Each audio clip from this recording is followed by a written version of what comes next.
السلام علیکم پیارے سے دوستو، آپ کو اپنے چینل پر خوش آمدید کہتے ہیں۔ زین اور زارا کا ملن ہو چکا تھا۔ زین زارا کے برابر میں سو رہا تھا اور اس کی سانسیں ابھی تک غیر معمولی طور پر تیز تھی۔ زارا اس کے پیار کا جواب پیار سے دے رہی تھی اور اس نے زین کے کندھے پر سر رکھا۔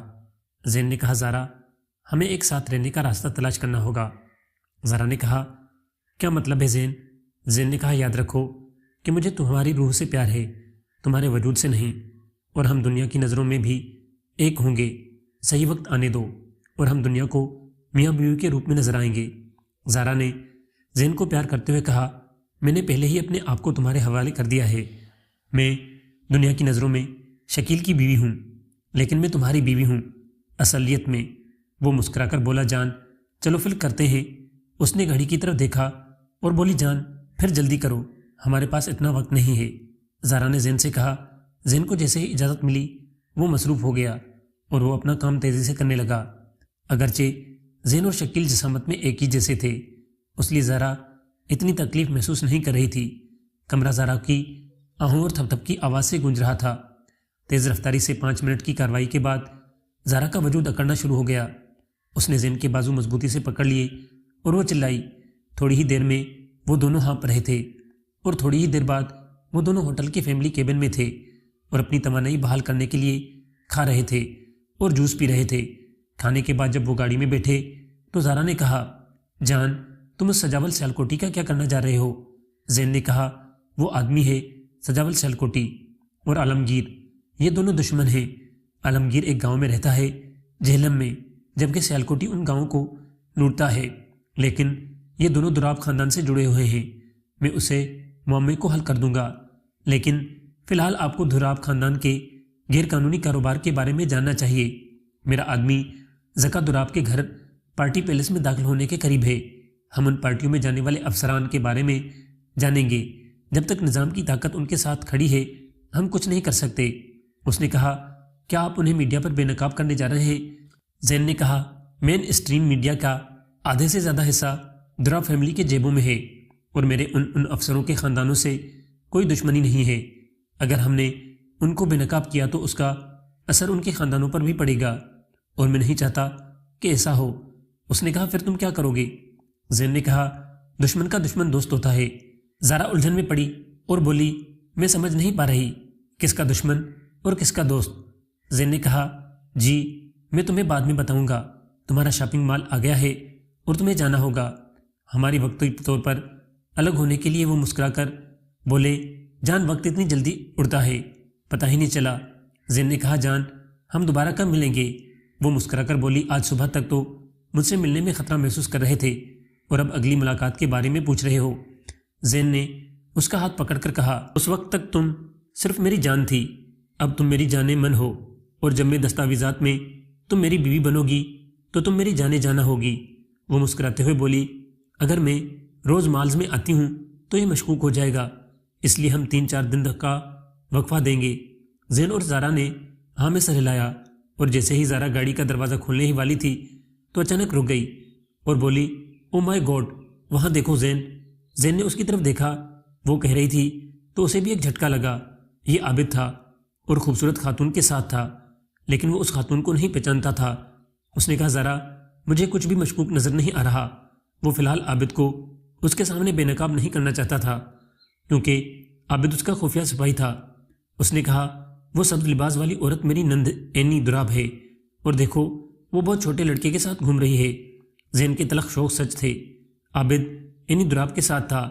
زارا نے تصویر لینے کے لیے اپنا فون نکالا، تب زین نے اچانک رد عمل ظاہر کیا اور اسے روک دیا۔ اس نے کہا، تم مجھے اس بوڑھی کتیا کے خلاف ثبوت جمع کرنے سے کیوں روک رہے ہو؟ اس نے مجھے اولاد ہونے کا طعنہ دے کر بہت تنگ کیا ہے۔ زین نے کہا، مجھے اس سے کوئی سروکار نہیں ہے، لیکن آپ ہمارے پلان کے ایک اہم رکن کو بے نقاب کر دو گی۔ اس نے کہا، کیا مطلب ہے؟ کیا تم نے اس لڑکے کو اس کے پاس بھیجا تھا؟ اس نے کہا، وہ لڑکا عابد ہے، میرا سب سے اچھا دوست، میرا آخری سہارا اور اس کام میں ہمارا مددگار۔ میں نے اسے نہیں بھیجا، اس لیے میں بھی چونک گیا، لیکن پہلے مجھے حقیقت معلوم کرنے دو۔ میری آپ سے درخواست ہے کہ پلیز ایسا مت کرو۔ اس نے فون واپس پرس میں رکھتے ہوئے کہا، میری جان، زارا نے اپنے آپ کو آپ کے حوالے کر دیا ہے، اب آپ کے الفاظ میرے لیے حکم ہے۔ مجھے ایک افسوس ہے کہ آپ کو مجھ پر بھروسہ نہیں ہے۔ اس نے کہا آپ نے ایسا کیوں سوچا؟ وہ بولی آپ نے مجھے وہ راز نہیں بتایا، میری ماں اور اس کی افی اور ان 2 بچوں کے متعلق۔ زین نے کہا ذرا جان، کچھ راز ایسے ہوتے ہیں جو تباہ کن ہوتے ہیں۔ میں تم پر اپنا اعتماد ظاہر کرنے کے لیے تمہاری ماں کی زندگی کو تباہ نہیں کر سکتا۔ اس وقت پر چھوڑ دو، وہ راز بھی تم پر کھل جائے گا، لیکن صحیح وقت پر۔ اس نے کہا میری جان، میرے لیے الفاظ کافی ہیں کہ تم مجھ پر بہت بھروسہ کرتے ہو، لیکن مجھ سے جڑے رشتوں کا خیال بھی رکھتے ہو۔ میں تم سے بہت پیار کرتی ہوں۔ اس نے کہا میں بھی تم سے بہت پیار کرتا ہوں۔ وہ گاڑی سے نکل کر مال میں داخل ہوئی۔ اس نے زین کو نہیں بتایا، لیکن اسے چلنے میں دقت محسوس ہو رہی تھی، کیونکہ اتنی شدید محنت کے بعد اس کی ٹانگیں تھک چکی تھی۔ دوسری طرف زین کے دماغ میں طوفان برپا تھا۔ وہ عابد کے بارے میں کچھ بھی منفی سوچنے سے قاصر تھا، لیکن اسے اینی دراب کے ساتھ اس کی موجودگی کا تجسس تھا، اور پھر اسے اینی اور نوشی کے بارے میں اس کی تجویز یاد آ گئی۔ اس نے اسے فوری ملاقات کے لیے ایک میسج بھیجا تھا۔ عابد 2 گھنٹے بعد آیا۔ زین کو دیکھ کر خوش ہوا، لیکن زین کے چہرے پر موجود سنجیدگی بتا رہی تھی کہ کچھ گڑبڑ ہے۔ زین نے کہا عابد لگتا ہے تمہیں مجھ پر بھروسہ نہیں ہے۔ اس نے کہا زین تم مجھ سے ایسے کیوں کہہ رہے ہو؟ زین نے کہا تم اس کے پچھلی پارکنگ میں کیا کر رہے تھے؟ وہ تمہارے ساتھ کون تھا؟ عابد نے ایک گہری آہ بھری اور کہا میں اینی دراب کے ساتھ تھا۔ زین نے کہا میں نے تم سے کہا تھا کہ میرے بدلے کے لیے اپنے آپ کو بے نقاب نہ کرو، کیونکہ تم اور انیک میرے لیے کسی بھی انتقام سے زیادہ ہو۔ عابد نے کہا زین بیٹھو اور مجھے موقع دو، میں تم کو سب بتاتا ہوں کہ میں تمہارے بدلے کے لیے وہاں نہیں تھا۔ زین نے کہا پھر اس وقت تمہارا اس کے ساتھ ہونے کا کیا مقصد تھا؟ عابد نے کہا میں نے اور انیک نے کبھی نہیں چاہا کہ تم کو یہ معلوم ہو، لیکن میرا خیال ہے کہ یہ بتانا پڑے گا۔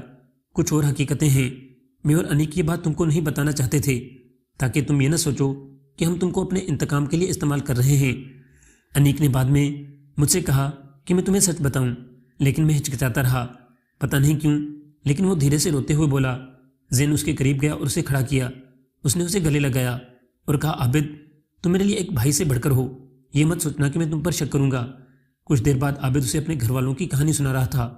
عابد کا خاندان اور انیک کا خاندان پڑوسی تھا، اور ان کے گھر ایک دوسرے کے ساتھ تھے۔ عابد اور انیک بچپن کے دوست تھے، ان کے بڑے بھائی بھی بچپن کے دوست تھے۔ یہ ان کی بدقسمتی تھی کہ ان کے بڑے بھائی اسی کالج میں پڑھتے تھے جہاں دراب خاندان کی بیٹیاں پڑھتی تھیں۔ عابد کے بڑے بھائی کو نوشی دراب سے محبت ہو گئی، اور ان کی محبت نے دونوں خاندانوں کو تباہ کر دیا۔ ایک ٹرک نے انیک کے بھائی کی گاڑی کو کچل دیا، اور عابد کا بھائی اور انیک کا بھائی دونوں جہاں بحق ہو گئے۔ ان کا کاروبار فلاپ ہونے لگا، اور پھر انہیں دھمکیاں ملنے لگی، جس کی وجہ سے انہیں ملک چھوڑ کر یورپ میں آباد ہونا پڑا۔ عابد کہہ رہا تھا انیک کی غیر معمولی ہنسی اس کا دکھ چھپانے کا ایک کوشش ہے۔ ہم پاکستان واپس آئے اور ہم بدلہ لینے کا منصوبہ سوچ رہے تھے، اس لیے ہم نے یورپ میں ہی چھوٹی موٹی ٹریننگز وغیرہ کر لی تھی۔ یہ اتفاق تھا کہ تم مجھ سے مل گئے، اور پھر ہم نے تمہارے اور اپنے بدلے کے لیے بہت محنت کی۔ زین نے اس کی پیٹھ تھپتھپاتے ہوئے کہا اب یہ ہمارا مشترکہ انتقام ہے، مجھے اس اینی دراب کے معاملے کے بارے میں بتاؤ۔ عابد نے اسے ایک اور کہانی سنائی۔ عابد مسلسل اینی اور نوشی پر نظر رکھے ہوئے تھا۔ اس نے اینی کو اس باکسر کے ساتھ دیکھا اور سمجھا کہ اس باکسر کے ساتھ تعلق ہے، کیونکہ وہ جانتا تھا کہ اس کے اپنے شوہر کے ساتھ زندگی اچھی نہیں ہے۔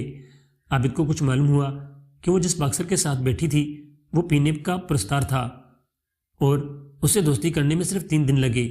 اب اس باکسر کو اپنی میز پر لایا اور اسے جی بھر کر کہلایا پلایا۔ جبکہ باکسر نشے میں تھا، عابد نے اینی دراب اور اس کے تعلق کے بارے میں پوچھا۔ باکسر نے اس کی طرف دیکھا اور پھر گلاس کی طرف دیکھا۔ اس نے کہا میں نے یہ بھی سوچا کہ بوڑھے کا اعلیٰ کام نہیں کر رہا، اس لیے میں اسی جگہ لے سکتا ہوں، لیکن وہ مجھے اپنے آپ کو چھونے نہیں دے رہی تھی۔ وہ صرف یہ چاہتی ہے کہ میں اس کے ساتھ گھوموں، اس کے ساتھ بات کروں اور اس کے ساتھ کھانا کھاؤں، لیکن کوئی ایسی ویسی بات کرنے نہیں دے رہی۔ کیا آپ مجھ پر ایک اور احسان کر سکتے ہیں؟ عابد نے کہا کون سا احسان؟ اس نے کہا میں اپنے سابقہ دوست سے ملنا چاہتا ہوں، کیا آپ اس سے ملاقات کا بندوبست کر سکتے ہیں؟ عابد نے کہا لیکن میں کیسے؟ اس نے کہا مجھے صرف آپ کی جگہ اور رازداری کی ضرورت ہے، جب وہ آئے گی تم بس جاؤ اور صبح واپس آ جانا۔ عابد نے اتفاق کیا۔ باکسر نے ایک نمبر ڈائل کیا اور پھر کسی سے بات کی۔ 1 گھنٹے بعد ایک برقع پوش خاتون آئی۔ عابد باہر گیا اور انہوں نے اس جگہ کا دروازہ اندر سے بند کر دیا۔ وہ سمجھتے تھے کہ عابد چلا گیا، لیکن عابد کہیں نہیں گیا تھا۔ ایک خفیہ دروازہ تھا اور عابد اندر داخل ہوا۔ وہ کمرے میں چلا گیا۔ اس نے دیکھا کہ خاتون اور باکسر اپنی کارروائی میں مصروف تھے۔ وہ عورت زور زور سے چلا رہی تھی۔ عابد نے کیمرے میں ریکارڈنگ شروع کر دی۔ عابد نے جب اس لڑکی کا منہ دیکھا تو وہ حیران رہ گیا۔ وہ اینی کی سیکرٹری بینا تھی۔ اس کی عمر تقریباً 35 سال تھی اور وہ باکسر کے پاس بیٹھی ہوئی تھی اور بول رہی تھی، میں نے تم سے کہا تھا کہ تم مجھے اس وقت تک دور رہو گے جب تک ہمارا پلان کامیاب نہیں ہو جاتا۔ وہ چلایا، تمہاری بات مجھے چھونے تک نہیں دے رہی، اس لیے میں نے تم کو فون کیا۔ اس نے کہا اگر اسے تھوڑا سا بھی شبہ ہوا کہ اس کی گاڑی مجھ سے اس وقت پر پنکچر ہوئی جب تم سے پہلی بار ملے تھے، اور باقی تمام ملاقاتیں جہاں تم اس سے اتفاقاً سے ملے تھے وہ سب میں نے پلان کی تھی، تو ہم دونوں برباد ہو جائیں گے۔ اس نے کہا لیکن تم میری بیوی ہو اور مجھے تمہارے پاس آنے سے کوئی نہیں روک سکتا۔ وہ دھیرے سے چلائی، اس نے اشارہ کیا اور کہا کہ دیواروں کے بھی کان ہوتے ہیں، تم کو اس سے اتنا پیار کرنا ہے کہ وہ اپنے شوہر سے طلاق لے کر تم سے شادی کر لے، اس طرح اس کی جائیداد تمہارے نیچے آ جائے گی اور ہم بھی امیر ہو جائیں گے۔ اس نے کہا ابھی تو وہ مجھے ہاتھ تک نہیں لگانے دیتی۔ وہ بولی تم صبر کرو اور انتظار کرو، اس بوڑھی گھوڑی کی بھوک بڑھاؤ اور اسے مطمئن کرنے کی پوری کوشش کرنا۔ عابد اپنی مطلوبہ ویڈیو لے کر گھر سے باہر نکل گیا۔ عورت صبح سے پہلے گھر چلی گئی تو عابد کے نوکر نے باکسر کو چائے کا کپ دیا، لیکن وہ اس میں نیند کی گولیاں ملانا نہیں بھولا۔ باکسر نے چائے پی اور دوبارہ سو گیا۔ باکسر اور اینی ہمیشہ ایک کافی شاپ میں ملتے تھے۔ وہ کافی شاپ پر گیا اور دیکھا کہ دکان لوگوں سے بھری ہوئی ہی تھی۔ اینی دراب کی میز پر صرف خالی کرسی تھی، لیکن بہت سے لوگ کھڑے ہوئے کافی پی رہے تھے، لیکن کسی نے اس سے پوچھنے کی ہمت نہیں کی کہ وہ رسالہ پڑھنے میں مصروف تھی۔ وہ قریب آیا اور کہا کیا میں یہاں بیٹھ سکتا ہوں؟ اس نے اس کی طرف دیکھا اور کہا یہ کرسی ریزرو ہے، شاید میرا ساتھی آ رہا ہے۔ تو اس نے کہا اس نے آنے دو، لیکن جب تک وہ یہاں نہ ہو مجھے یہاں بیٹھنے دو، فکر نہ کرو، میرے پاس بل ادا کرنے کے لیے پیسے ہیں۔ وہ ہنس دیا۔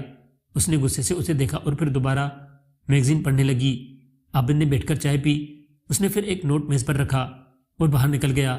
وہ انتظار کر رہا تھا اور 5 منٹ کے بعد وہ اچانک اس کے قریب آئی اور اس کا کالر پکڑا اور کہا آپ کی ہمت کیسے ہوئی میرے ساتھ چھیڑ چھاڑ کرنے کی؟ عابد نے کہا میڈم یہ سچ ہے کہ میں آپ کے پاس اپنے مقصد سے آیا ہوں، لیکن حقیقت یہ ہے کہ اگر آپ 5 منٹ تک میری بات کو سکون سے سنیں گی تو آپ کے خلاف بننے والی ایک اہم سازش بے نقاب ہو جائے گی۔